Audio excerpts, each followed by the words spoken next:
initial thoughts brainstorm where we're going to fill something out on an index card, and then from that answer we will share it with our pair.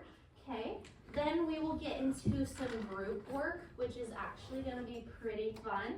We're going to do a character connections activity, and then we will wrap class up with an exit ticket, okay? And I want to give us a heads up. So I mentioned that we're going to have group work today, right? And my kind of rule when we do group work is that it's kind of controlled chaos. What do I mean by controlled chaos? Chaos, but it's controlled. Okay, let's move that thinking a little deeper. What else could I mean by that? Maybe everyone kind of has, like, they know what they're supposed to be working on, but they're kind of taking it, like, they're not, like, exactly listening to what they're supposed to be doing, so they're kind of messing around while they're doing it. Yeah, so we kind of want to avoid like messing around while you're doing it, right? Good. So it's going to be an aspect where we are getting work done as a group, right? But there's going to be that more fun kind of chaotic side. But the controlled part of it is where we recognize that yes, we're working with our friends in groups, right? But we still need to stay on task. Okay, so when we're in our groups today, make sure that you're staying on task, because nobody likes it when a group member doesn't do anything, right? We want to pull our weight so that we can all be respectful as we're working together, okay? So we're going to have controlled chaos where we are all engaged and we're all doing what we need to be doing, okay? So I'm going to get us started on what we're doing today. So we're going to keep talking about drawing connections, okay? This was something that we've talked about before. What do I mean when I say drawing connections? What does that mean?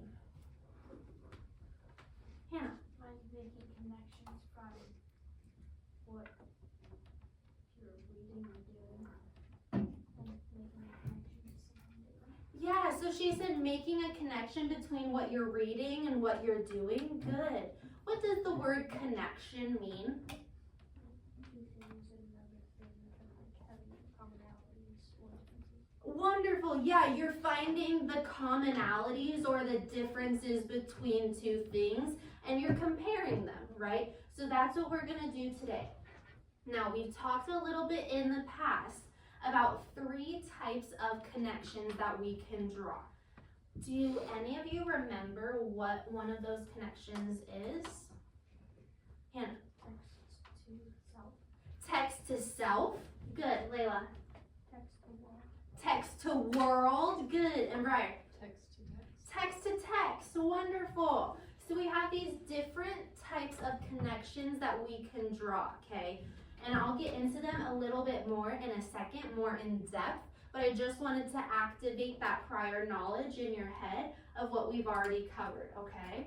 So, in just a moment, I'm going to pass out an index card, okay? And on the index card, I want you to write your name, okay, so that I know who wrote it, and then you're gonna respond to this prompt, okay? Your prompt is, thinking about what we have read so far in our novel, Refugee, what is one thing you have in common with one of the characters? Okay, so what kind of connection is this an example of? Yeah. Text to self. Text to self, right? Because I'm asking you to find something that you have in common with yourself and a character in our novel. Okay, so it's a text to self connection. I'm going to give you 3 minutes to respond to this question on your index card, and then we're going to pair share, okay? So when you finish this, I just want you to put your pencil down, and once all the pencils are down, then we'll share. Hannah? Does it have to be Isabel, Joseph, or Matthew? Yes, good question. It does need to be one of our characters from the novel, okay? Any other questions? Could it be two? Yeah, I'm fine if you draw 2 connections. That's totally fine, okay? But this does need to be written in at least 1 complete sentence, okay? Okay, I'm going to pass these out. And remember, once you finish, just put your pencil down, and then I'll tell you when to share with your partner, okay?